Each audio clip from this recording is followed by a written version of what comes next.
Tere tulemast kuulama podcasti Teadlikum ema. Ja sa panid nüüd tähele, et emad räägivad podcasti pealkiri on ära muutunud teadlikumaks emaks. Nii et võib öelda, et see on meie esimene episood, kuigi tegelikult emad räägivad. Podcastis on väga palju episoode, nii et kuula kindlasti need ka ära. Kui sa tahaksid, sooviksid ja tahaksid emadusest rohkem kuulda, siis sa oled täiesti õiges kohas. Ja kui soovid süveneda, siis ma kutsun sind liituma Teadliku ema klubiga. Ning kui sa soovid kohe väga tugevalt süveneda, siis meil on olemas seal lausa boonusprogramm ning mentorluse programm. Ma loodan, et sa naudid neid podcast episoode ja ma loodan, et sa saad väga palju häid ideid, inspiratsiooni, nippe ja et sinu emadus tuleks selline, nagu sa unistad. Ema elu, mida sa armastad. Tänases episoodis me räägime lastest, lastevahelistest suhetest. Ma räägin läbi oma isikliku kogemuse, ma räägin natukene teadusele tuginedes, ma räägin sellest, mida ma olen avastanud, kasutanud, kus ma olen valesti teinud, kus ma tahaksin uuesti teha. Aga uuesti teha ei ole võimalik, on ju. Aga kuulajatel on. Ning ma tahan olla selles teemas väga aus. Tahan jagada uusi vaatenurki, kogemusi. Mina olen Gertriin Petrov, ma olen Teadlikum ema brändi looja. Ma olen olnud üle 10 aasta koduõppe ema. Ma olen olnud 25 aastat kodune ema. Samal ajal olen ma töötanud ka teadlasena, keemiamagister ja õpetaja keemia, füüsika ja matemaatika. Nii et nagu te näete, on kogu minu elu põimunud emadusest ja lastest. Kui mitte enda lapsed, siis teiste lapsed. Ja lapsed on mind alati köitnud. Kui ma olin väikene laps, siis ma vaatasin täiskasvanud inimesi ja tegelikult ma ei saanud aru, mida ma näen. Ma vaatasin täiskasvanud inimesi ja mulle tegi väga, kuidas ma ütlen, mind tegi väga kurvaks see, kui ma nägin, kui palju nad teineteisele haiget teevad. Ja mind tegi väga kurvaks see, kui ma nägin, kui palju lastele haiget tehakse. Ja ma mäletan, et mitte keegi mulle seda küll ei õpetanud ega ei käskinud teha, aga ma mäletan, et ma läksin õhtuti voodisse ja ma palvetasin Jumala poole. Ma ei ole usklik inimene, aga väiksena ma seda tegin. Et kallis Jumal, palun tee niimoodi, et lastel kogu maailmas ei oleks valus. Ma olin teadlik laps, aga ma ei saanud aru, mida ma näen. Ja veel enam, mul oli keeruline.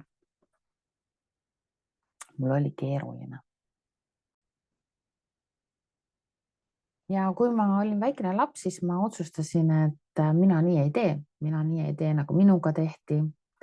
Ja ma tahan teha paremini. Ja ma väga südames tahtsin seda, et lastel oleks parem elu. Täna ma tean, et see on muidugi nii ema kui isa võti, aga eelkõige on see ema võti. Nii et me peame väga hoidma emasid selleks, et laste elu oleks hea.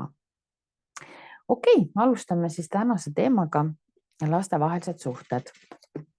Kui meil on peres ainult üks laps, siis inimesed ei tea, milles on probleem.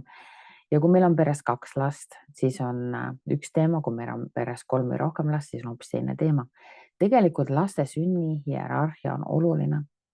Laste sünni hierarhia annab lastele kaasa teatud iseloomuomadused, mida siis meie võiksime aidata lastel välja arendada.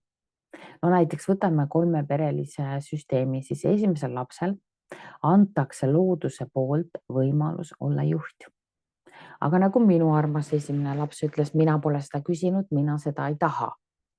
Ja kuidas sa arendad välja siis rolli või iseloomuomadust inimesel, kes ütleb, et ta seda ei taha, on ju? Teisele lapsele antakse kaasa diplomaatia oskused. Ja 3. laps, tema saab kunstilised oskused. Sellepärast, et temal on kõige rohkem vabadust. Ema-isa on temaks juba täiega väsinud. Okei. Miks üheste peres sündinud lapsed on erineva iseloomuga? Sellepärast, et igal lapsel on erinev ema ja erinev isa. Mõtle nüüd ühe korra veel, mis ma ütlesin. Igal lapsel on erinev ema ja erinev isa. Ja siia on üks osa kaklusi maetud. Igal lapsel on erinev ema ja erinev isa. Esimese lapsega sa olid ühesugune, teise lapsega sa oled teissugune, 3. lapsega oled sa kolmandat moodi, kolmandasugune, vot see hea eesti keel praegu, kolmandasugune. Ja lapsed saavad sellest aru ja võib-olla üks laps hakkab siis mõtlema, et okei, ma tahaks ka endale sellist emmet, nagu on sellel teisel lapsel. Ainult, et väikesed lapsed mitte kunagi ei süüdista oma ema ja isa, nad hakkavad süüdistama teist last. Kuule uuesti seda lauset ka veel. Lapsed ei süüdista kasvatusvigades ema ja isa, laps hakkab kasvatusvigades süüdistama teist last. Liigume tagasi sinna hetke, kus peres kasvab üks laps.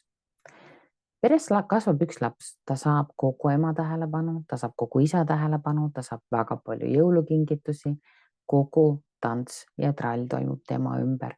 Üksiklastest võiks teha eraldi episoodi, sellepärast et üksiklastel on väga suur oht kasvada nartsissistiks. See oli lihtsalt selline, et kui teil on nüüd mitu last ja nad kaklevad, siis vähemasti ühe kuuli eest olete ära põgenenud, on ju? Okei. Ja nüüd, kui teie otsustate saada teise lapse või teine laps lihtsalt juhtub, siis pidage meeles, see esimene laps ei olnud selleks kuidagi valmis. Ja vahepeal vanemad on hästi arukad, hakkavad, kui on teine laps ette planeeritud, siis nad hakkavad pikalt esimest last ette valmistama. Nad hakkavad rääkima, mis hakkab juhtuma, mis on plaanid, kuidas tuleb, mida et laps otsustaks, et mida sina arvad, kas sina tahaksid vennakest või õekest. Nad ei anna lapsele jumala ees seda otsustada, sest see ei ole lapse otsustada. Aga nad valmistavad lapse ette, et varsti tuleb ja sinu roll muutub ja tegelikult see on kõige imetabasem asi, mis te teha saate. Pikalt planeerida, pikalt ette valmistada ja juba teha natukene ka niimoodi, nagu see laps oleks juba kohal. Ehk võib-olla siis, kui te näete, et peab hakkama tuba jagama, on ju, et siis te võib-olla juba natukene jagate seda tuba, juba panete sinna tuppa, ma ei tea, venna väikeseid asju või mida iganes, on ju. Või käite esimese lapsega, näiteks käitegi mõnusasti kuskil külas, kus on mitu last, kus on väike beebi ja ta saaks sellega harjuda. See on väga tark viis. See on väga-väga tark viis. Käed püsti, kes nii targalt tegid, on ju. Lapse mentaalsus peab harjuma, aga milleks need lapsed valmis ei ole, on selleks, kui ta ikkagi tuleb. Mis see juhtub? Kujuta ette nüüd, et sinu mees toob koju teise naise. See juhtubki. Kogu see armastus, mille sina said, läheb pooleks. Ja laps kogeb seda tegelikult täpselt niimoodi. See läheb pooleks, armastus läheb pooleks, ta jääb millestki ilma. Ja ta jääbki millestki ilma, on ju. Ja ma tean, et emad pingutavad, emad kohutavalt pingutavad. Nad nii kohutavalt pingutavad, et nad võtavad esimese lapse jaoks aega ja ma näen, et tänapäeva emad teevad väga-väga palju, aga ometi see esimene laps saab ikkagi pihta. Ja teate, milles on probleem? Probleem on väga peenikeses tasandis. Loodus. Selle asja nimi on loodus ja laps tabab selle ära. Ja kui ka teie tabate selle väga peenikese tasandi nimega loodus ära, siis te saate alles midagi muuta, mitte sekunditki enne. Kõigepealt tahan ütelda nüüd, et kui laps jääb millestki ilma, siis te peate talle midagi kompenseerima. Ja seda paljud pered juba õnneks teevad, et kui ta jääb ema tähelepanust ilma, siis isa kompenseerib seda või kui ta jääb ema tähelepanust ilma, siis vanaema kompenseerib seda ja see on väga hea asi. Ärge pange ekraane kompenseerima, ärge pange arvutimänge ega televiisorit seda kompenseerima, see ei ole okei. Aga ta peab saama midagi asemele.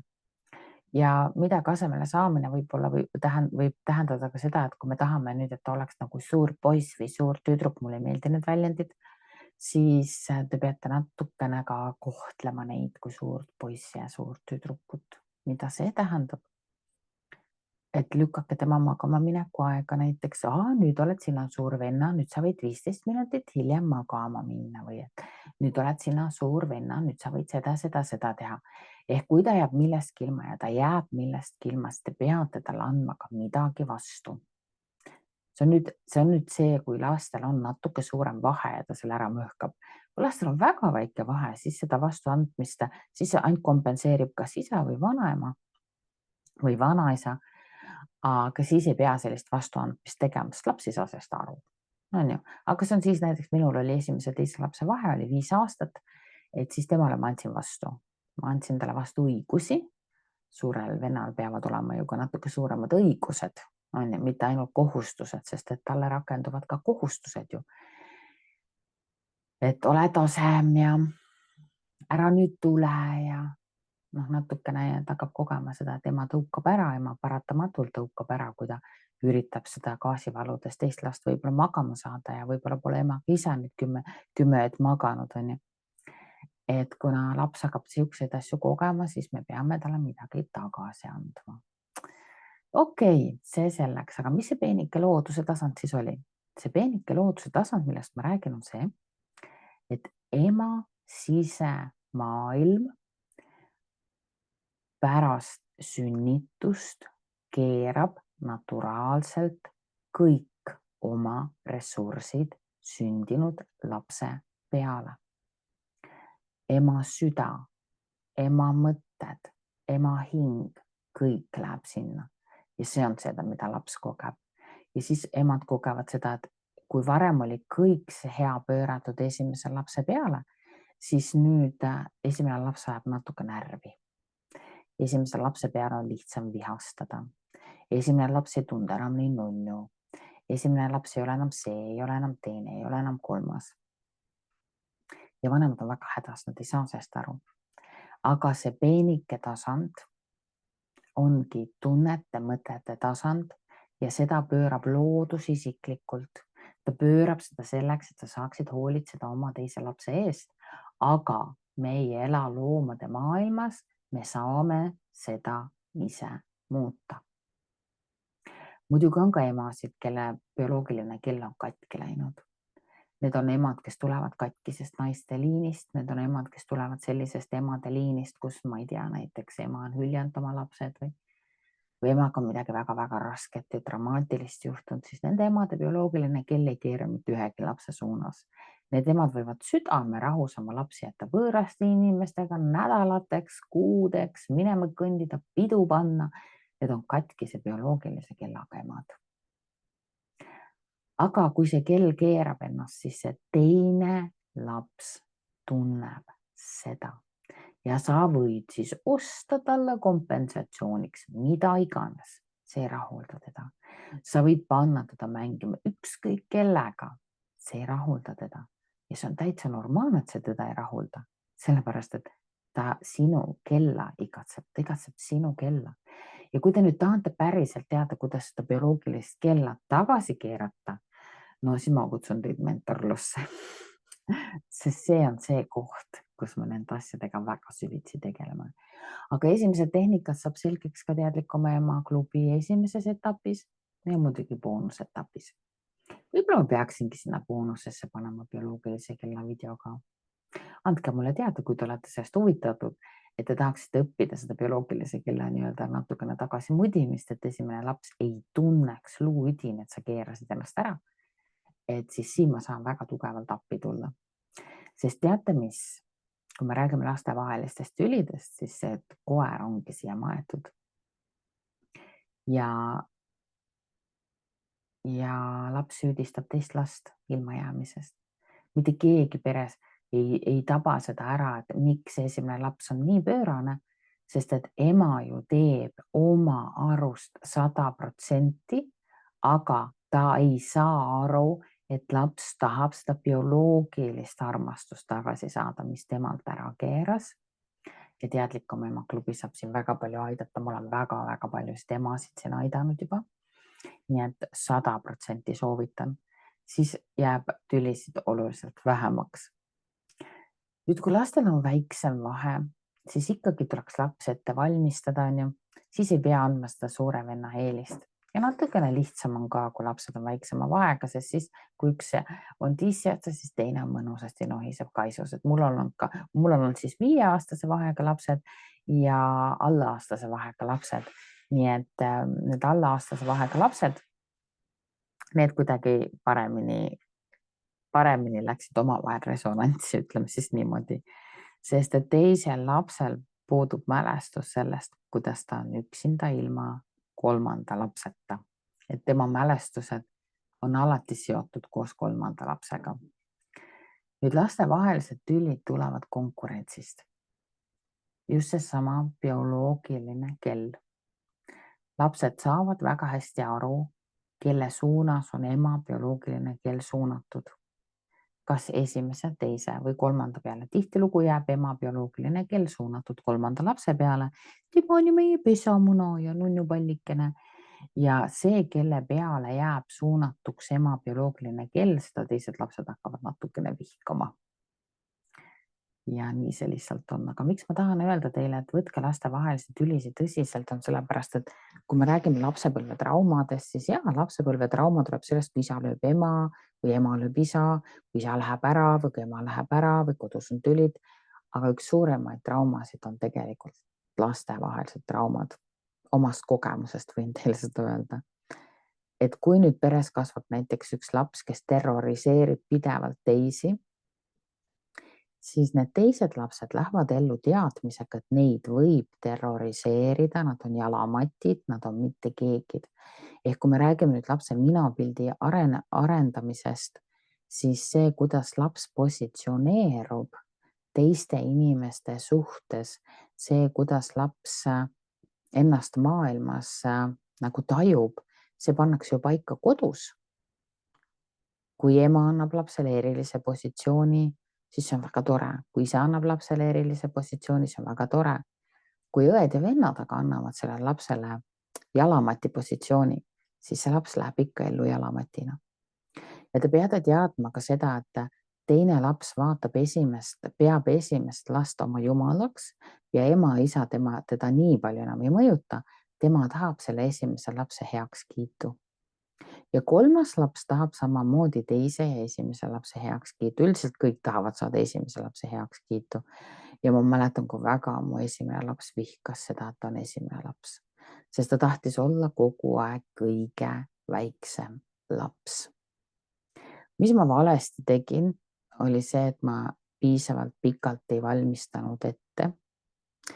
Ja ma ei saanud aru sellest bioloogilise kella keeramisest.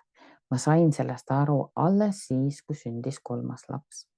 Ehk minu esimene laps koges kõike seda, et minu bioloogiline kell keeras tema pealt ära. Ja ükskõik, mis tsirkust ma ka ei teinud, kui palju ma ei proovinud talle anda, see ei töötanud. Kui ma sain aru sellest bioloogilisest kellast ja ma keerasin enda sees selle paika, läksid kõik asjad palju paremaks, nii et ma räägin teile tõesti nagu praktiksin. Ja lastevahelised tülid on olulised. Nad on väga olulised. Neid ei tohiks olla. Milliseid tülisid laste vahel olla ei tohiks? Hierarhilisi tülisid. Sünni järjekord nagunii paneb ju hierarhia paika, on ju.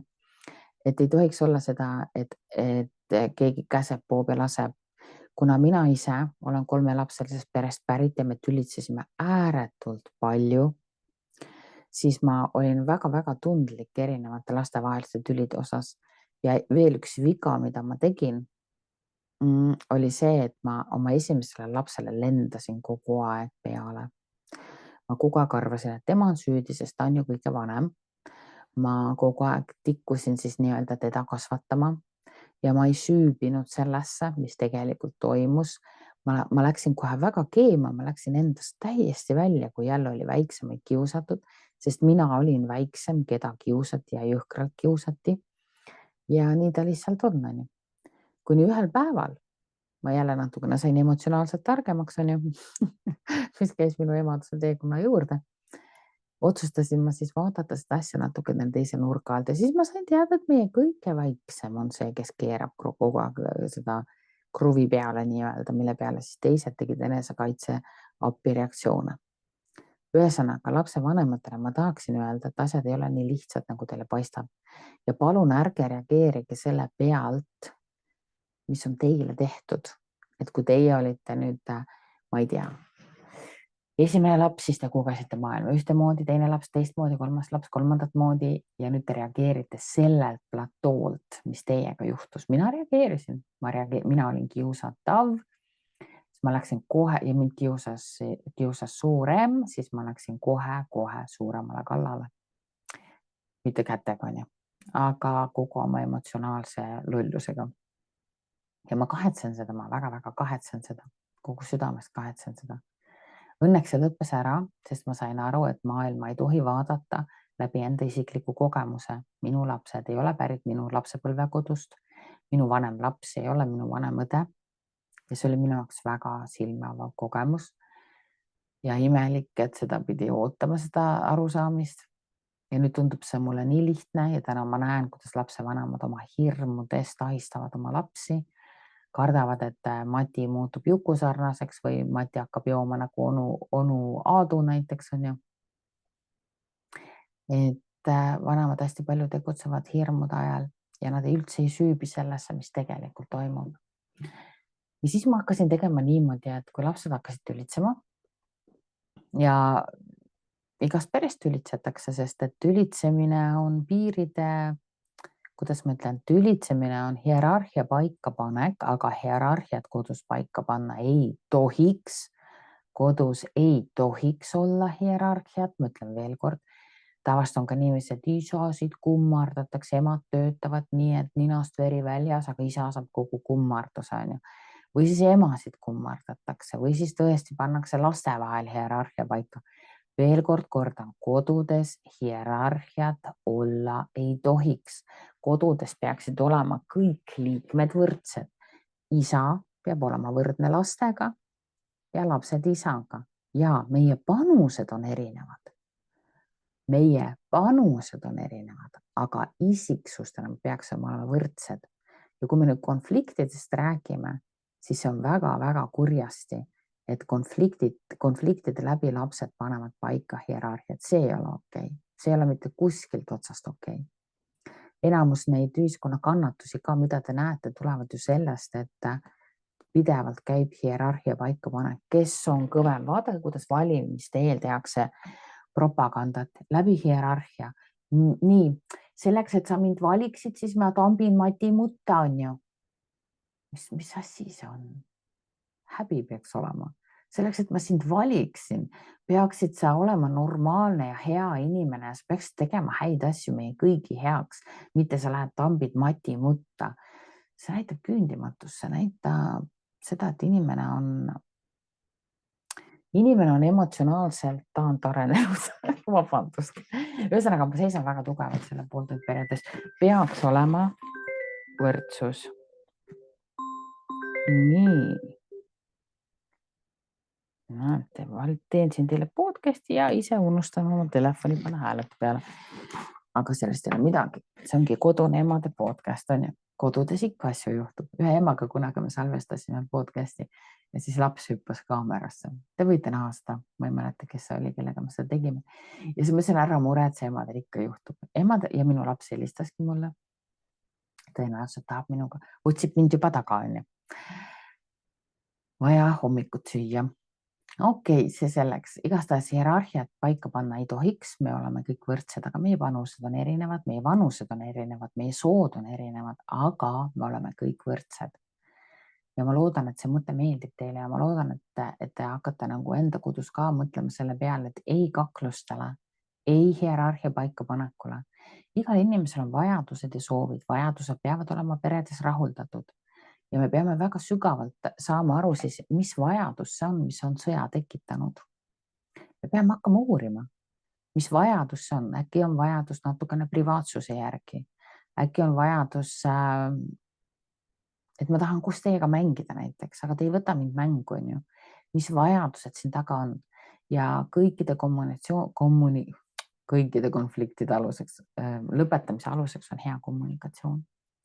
Mina olen ise nüüd leiutanud siukse meetodi, millega lastele hästi selgeks teha, kuidas tüli algab, kuidas tüli kestab ja kuidas tüli lõpeb ning kuidas tüli alguses teha niimoodi, et tüli ei tuleks. Seda meetodit hakkame nüüd jagama varsti kursusel, konfliktide meisterklassi kursusel, et kui sind tõsiselt huvitab, et lastevaheliste tülide lõpetamine, siis see meetod tuleb sulle väga-väga palju kasuks.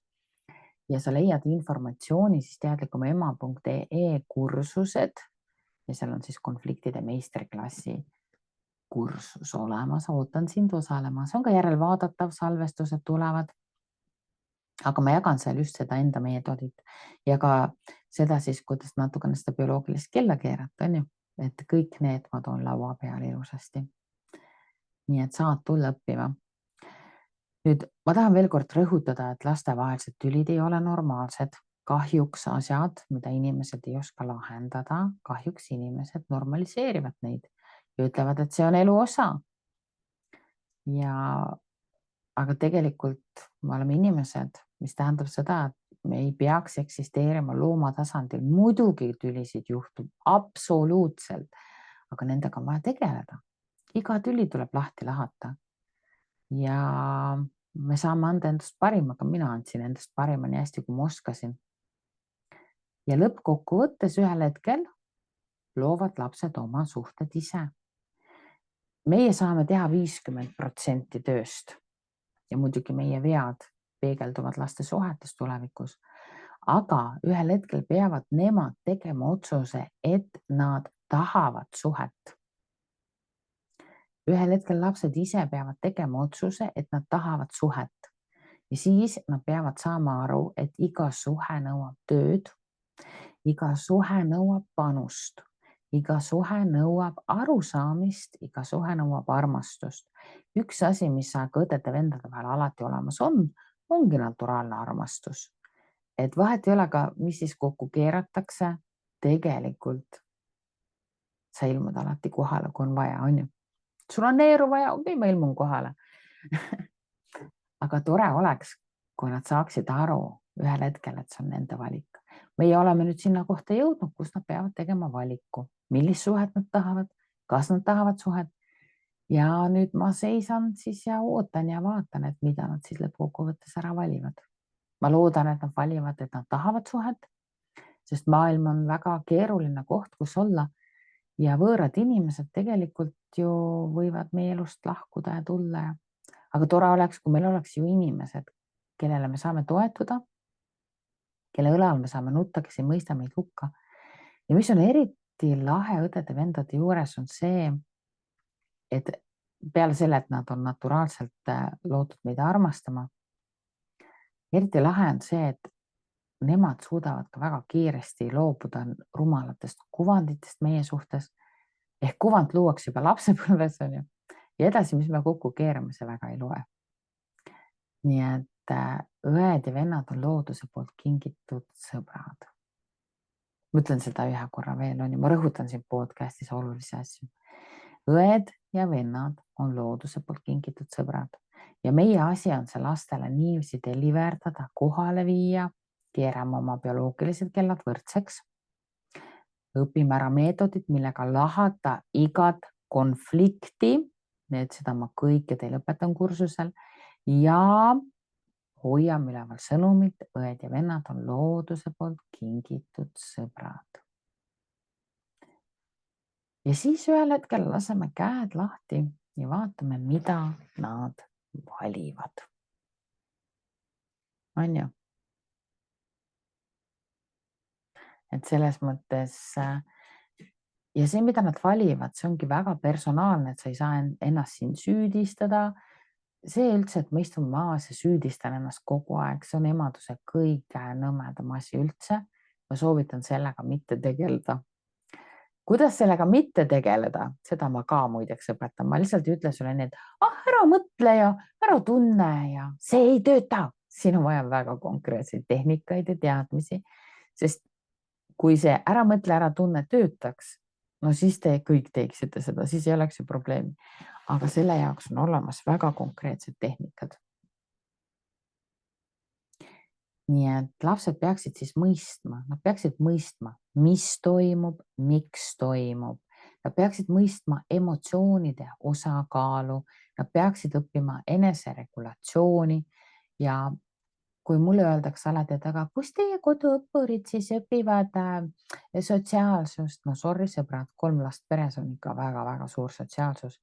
Ja mina näen täna seda, et vanemad panevad suure rõhu lapse sotsialiseerimisele väljaspool kodu, aga ei tegeleta laste sotsialiseerumisega kodu sees. Mida see tähendab? Näiteks lapsed võiksid õppida naturaalselt oma ema ja isa aitama, on ju? Lapsed võiksid õppida naturaalselt märkama, mida kodus on vaja teha, ilma vingumata seda tegema. Lapsed võiksid õppida panustama teineteise suhetesse. Lapsed võiksid õppida panustama ka ema-isa suhetesse. Aga see on väga lapse kingades. Ka mul endal on siin 1,2 valesti läinud ja tahaks teistmoodi teha. Üldiselt on raske teha hästi, kui ema-isa ei ole samal lainel. Nendes peredes on keeruline, aga piisab, kui kas või üks lapsevanem omab konfliktide lahendamise meetodid ja piisab, kui kas või üks lapsevanem on natukene parem õppefilm. Et siis lapsel tekib valik ja ta võib valida olla siis see, kes ei panusta suhetesse, kes ei märka, kes ei tee, kes ei taha. Siis veel kord, siis sa ei saa võtta kogu vastutust enda õlgadele ja ütelda, et sina tegid halvasti. Sa tegid nii hästi, kui sa oskasid. Sa tegid nii hästi, kui sai. Kui kaariku ees peab olema 2 hobust, ema ja isa, aga üks hobune veab teises suunas, siis võib-olla sa suutsid vedada seda kaarikut ainult 50 sentimeetrit. Aga see võib olla lapse jaoks kõik, mida oli vaja teha. Peale selle sa pead looma oma lapsega individuaalse suhte, mis tähendab seda, et kui toimub konflikt, siis see on suhte loomise koht. Ütlen seda jälle veel kord. Kui toimub konflikt, siis see on suhte loomise koht. Mida ma siin silmas pean? Seda, et konfliktis me kas lõhume oma suhteid või ehitame neid tugevalt üles. Kui lapsed tülitsevad ja sa lähed sinna sisse ja sa lähed karistama, karjuma, pahandama, vaigistama, nõudma, moraali lugema, siis sa kahjustad suhteid. Kui sa lähed sinna, õpetad konfliktide lahendamise meetodit, siis sa oled autoriteet ja sa lood suhteid. Valik on teie, on ju. Ja läbi siis konfliktide saavad lapsed tegelikult hästi palju infot enda kohta. Näiteks nad saavad teada, kus on nende piirid või mis on tahtmine näiteks ja mis on vajadus. Need on nii olulised teemad, mida lastega läbi arutada. Kelle oma on viha näiteks. Ta tegi nii ja ma vihastasin, on ju. Muideks viha on täitsa eraldi emotsioon. See on väga-väga oluline emotsioon. See on meie ühiskonnas alahinnatud emotsioon. Ja see ei ole ainult emotsioon, vaid see on ka eluks väga vajalik. Viha on lausa elujõud. Nii et muidugi mitte reaktiivne viha. Vot.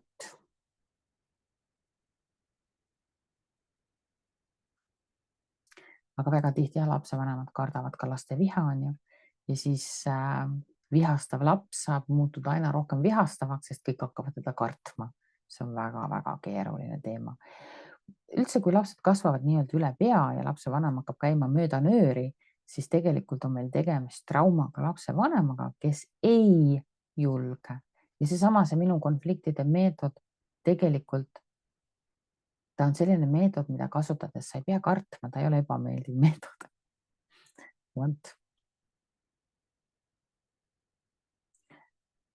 Nii et lapsevanem ei tohiks kunagi lapsele jätta sellist tunnet, et teda karistatakse, vaid me peame olema alati sellised, kuidas ma ütlen, ma ei taha öelda liider, ma tahan öelda juht. Kui sina oled naturaalselt rahulik, aga väga tihti ma näen jälle seda. Ma olen ju rahulik, aga te ikka ei kuula mind, panid juba ma hääletooni tähele, on ju. Lapsevanemad, ma kardan, et vahepeal isegi ei tea, mis asi on naturaalne rahulikkus.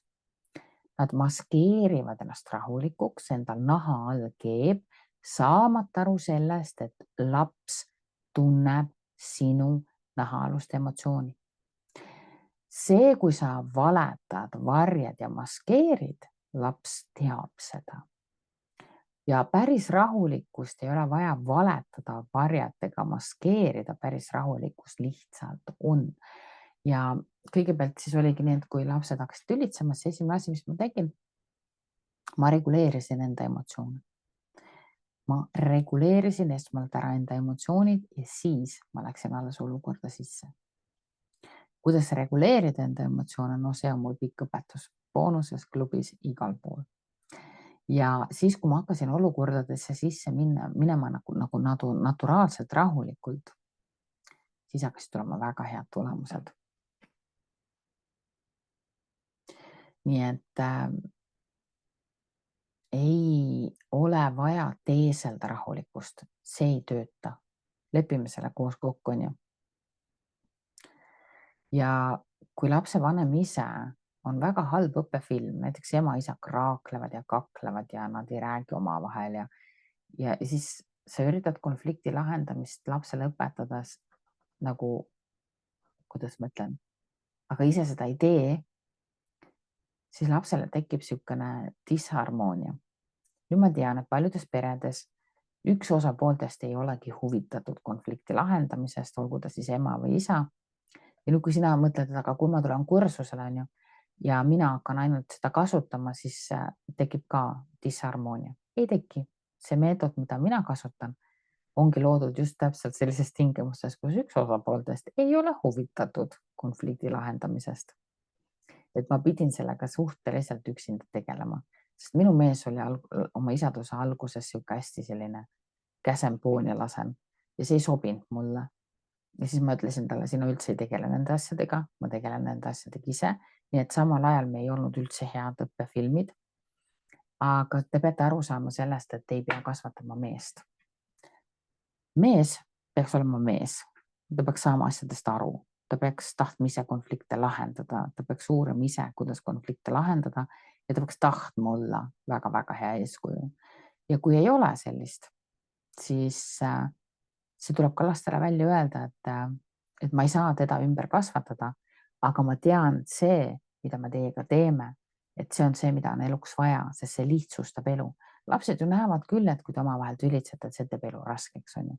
Keegi ei taha rasket elu. Ja siis sa saad väga selgelt lapsele õpetada konfliktide lahendamise meetodid ja samal ajal, kui sa seda õpetad, saad sa vaikselt seda tuua ka oma teistesse suhetesse, võib-olla keerulise tööandjaga, võib-olla oma abikaasaga, vahet ei ole. Koos lastega, kui te selle selgeks saate, siis sa saad hakata ise seda meetodit laiendama. Ühel hetkel oled sa selles nii hea, et sinuga on keeruline tülitseda. Sinuga peab olema keeruline tülitseda, kuni ühel hetkel sinuga peab olema võimatu tülitseda.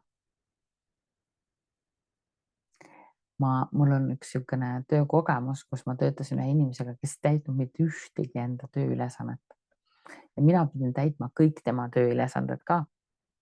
Ja kogu selle asja juures ma läksin nii vihale, et ühel hetkel ma lihtsalt karjusin ta peale. Ja ma ei saanud taga tülitseda, sest temaga ei olnud võimalik tülitseda. Ja mul on see kogemus olemas. Ja siis ma mõtlesin, et okei, ta on nii vastik inimene, sest ta jättis mu päriselt hätta. Ja ta ei meeldi mulle, aga ma sain ta käest väga võimsa kogemuse, mida tähendab, kui sinuga ei ole võimalik tülitseda. Ja siis ma mõtlesin, ma pean muutuma selliseks inimeseks, kellega ei ole võimalik tülitseda. Ja see on olnud üks minu selliseid suuri teekondi.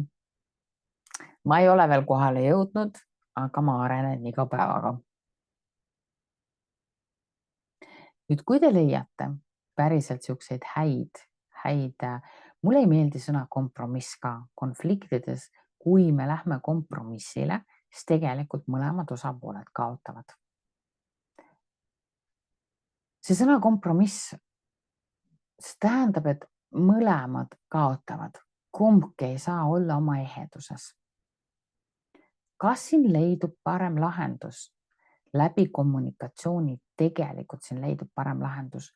Mis nüüd vanematele teeb väga palju haiget on see, et kui teine laps näiteks tahab väga-väga olla koos selle esimese lapsega ja see esimene laps ei taha üldse olla koos selle teise lapsega, sest siin on juba see ema bioloogiline kell ja kõik on toredasti keeranud ennast, on ju, siis ma tean, et see teeb haiget ja kompromissi ju oleks, et mängida ka natukene. Aga mis kompromiss on? See laps ei taha ju mängida. Ühesõnaga, nendest asjadest neile tuleb vaadata natukene teistmoodi. Siin leidub palju parem lahendus, aga selleks tuleb minna natukene sügavamale. Ühesõnaga, ma tahan ütelda seda, et lastevahelised tülid on võimalik ära lõpetada, aga mitte tavapäraste nagu lahendusvõtetega. Lastevahelised tülid on võimalik ära lõpetada niimoodi, et nad lähevad teie perest ellu ja oskavad tülisid lahendada. Ja sellest piisab, kui sellega tegeleb üks lapsevanem. Kui sellega tegeleb muidugi ainult üks lapsevanem, siis lapsed lähevad ikkagi elluga natuke katkisena. Aga ikkagi neil on olemas põhiteadmised ja kas või vähemasti see tugev fundamentaalne teadmine sellest, et konfliktid ei pea olema elu osa. Konfliktides oleks hea, kui me ei läheks kaitsesse, sest peres võiks ju olla selline moto, et keegi ei taha halba ja kui juhtus kogemata. Ja me hakkame uurima, kuidas seda olukorda lahendada on. See kaitsesse minek näitab, et midagi on katki ja sellega on vaja tegeleda. Ja hierarhiat kindlasti ei tohiks siis tekkida, sest et me ei ole loomad, me oleme perekonnas võrdsed ja meie panused on erinevad, aga me oleme perekonnas võrdsed. Nüüd konflikti kohaks on siis see, kui ema bioloogiline kell keerab, see on üks väga salapärane konflikti koht. Ja teine konflikti koht on veel, mis on päris suur, on see, kui vanem laps peab rohkem tegema kui väike laps. Ja see vanem laps hakkab nagu aga temale tuleb see selgeks teha, et vanusega kaasneb panus, aga mitte ainult. Siin vanemad teevad vahepeal jälle ühe vea. Mitte ainult panus ei kasva, vaid ka boonus kasvab. Ehk kui te tahate, et vanemal lapsel oleks suurem panuse koht, olgu tal ka suurem boonuse koht. Mis te arvate? Ühesõnaga, kui sind hakkasid nüüd huvitama need tehnikad, see bioloogiline kell ja konfliktide lahendamise meetod, siis ma kutsun sind täielikult osalema kursusel. Ja juhuks, kui see kursusel ei saa osaleda, siis mine kindlasti vaata ära ka teadlikumema.ee mentorluse lehel olev 45-minutiline tasuta mentorlusvideo. Ja see podcast siin oli sinu esimene samm. Edasi võid sa liituda siis Teadlikum Ema klubiga, seal on 2 versiooni. Ja lõpetuseks tahan sulle öelda, et sa ei ole oma emaduses üksinda. Mina olen sinuga ja ma olen sinu üle ääretult uhke, et sa tahad seda teemat uurida. Ja ma olen sinu üle ääretult uhke, et sa tahad, et sinu lapsed ei tülitseks. Ja ma olen sinu üle ääretult uhke, et sa ei ole läinud klassikalist teed. Käsen, poon ja lasen. Ja tülid lõpevad, aga veri jääb. Ja kui keegi ei ole sulle seda täna veel öelnud, siis tea, et sa oled imeline ema. Kohtume järgmises episoodis.